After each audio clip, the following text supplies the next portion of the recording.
Next question. Two ideal batteries of EMF V1 and V2 and the three resistances, three है यहाँ पर, three resistances R1, R2 and R3 are connected as shown in the figure. Now this is the figure. This is the figure. V1, V2 ये दो battery हैं और ये R1, R2, R3 ये resistances हैं. So the current in the resistance R2 would be 0 if the options are if V1 is equal to V2 and R1 is equal to R2 is equal to R3, V1 is equal to V2 and R1 is equal to 2R2 is equal to R3, V1 is equal to 2V2 and 2R1 is equal to 2R2 is equal to R3 and 2V1 is equal to V2 and 2R1 is equal to R2 is equal to R3. Now let us solve this problem. So this is the circuit. This is the circuit जिसमें ये V1 और V2 दो sales हैं लगे हुए हैं, इनकी polarity given है, राइट. तो इसमें हमको ये सारे ऑप्शंस बताने हैं. तो सबसे पहले हम इसमें ये वैल्यू कैलकुलेट करेंगे और देखेंगे ये कंडीशन दिया हुआ है कि इस R2 रेजिस्टेंस में कोई करंट नहीं फ्लो कर रही है. इट मीन्स अगर इस पॉइंट का A ले लें और इस पॉइंट का B नाम दे दें तो potential of A must be equal to potential of B, right. क्योंकि जब दोनों में करंट नहीं बहेगी तो अब यहाँ से अगर हम किर्चॉफ्स रूल लिखें लूप नंबर 1 में, अगर किर्चॉफ्स रूल लिखें हम तो loop number 1 you just see this is loop number 1. क्या हो जाएगा इक्वेशन? देखिए यहाँ से अगर सपोज करंट ऐसे जा रही है, आई करंट जा रही है, राइट.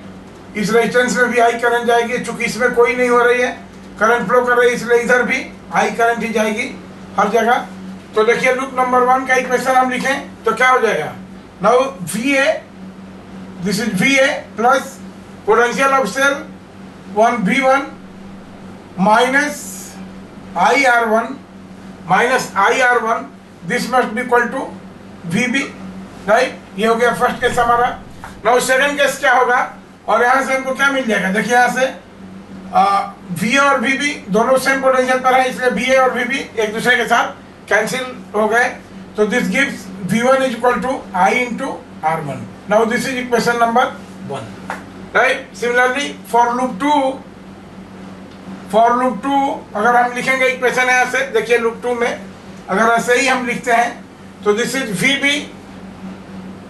VB प्लस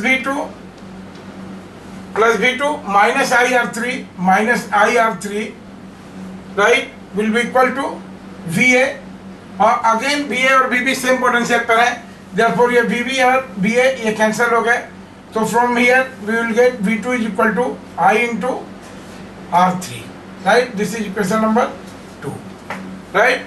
अब देखिए यहाँ से हमारा ये ऑप्शन दिया हुआ है कि फर्स्ट ऑप्शन हम पहले ए ऑप्शन को चूज करते हैं, राइट. तो क्या होगा हमारा कि V1 is equal to V2, ये दिया है कि ये V1 is equal to V2, then क्या हो जाएगा? V1 is equal to V2 करेंगे तो हमारा क्या हो जाएगा? This IR1 must be equal to IR3, I cancel हो गया. This will give R1 is equal to R3, this will give R1 is equal to R3. तो क्या हो गया हमारा ये फर्स्ट ऑप्शन? यहाँ से देखिए what is first option. First option क्या है हमारा? R1 is equal to R3 is equal to R2. So this A option is correct one, right? Similarly, go for the next option. If V1 is equal to V2, B option को हम check करें. If V1 is equal to V2, मतलब I1 R1 is equal to IR3, फिर अगर यही condition है तो R1 is equal to R3 and it is independent of R2. तो R2 का वैल्यू कुछ भी रहे, यहाँ पर दिया हुआ है R2 का value 2R2, R1 is equal to 2R2 is equal to R3. तो R2 का वैल्यू 2R2 रहे या कुछ भी रहे, कोई अंतर नहीं पड़ेगा, इसलिए ऑप्शन बी भी सही है. Now C V1 is equal to 2V2. C option is V1 is equal to 2V2. V1 क्या है हमारा? IR1 is equal to 2V2. V2 is IR3. यहाँ से देखिए IR3 I कैंसिल हो गया, ओ सॉरी I कैंसिल हो गया. तो क्या हो जाएगा हमारा? R1 is equal to 2R3. This will give R1 is equal to twice of R3. देखिए सी ऑप्शन में ये क्या है? R1 is equal to twice R3. तो ये हमारा गलत ऑप्शन है, हमारा सी ऑप्शन गलत हो गया. एंड फिर अगर हम डी ऑप्शन को चेक करें 2v1 is equal to v2। Option D है हमारा 2v1 is equal to v2। तो 2v1 यानी 2ir1 is equal to v2, v2 is ir3, i cancel हो गया, तो 2r1 is equal to r3 और इज इक्वल टू r2 दिया है, तो ये ऑप्शन भी सही है।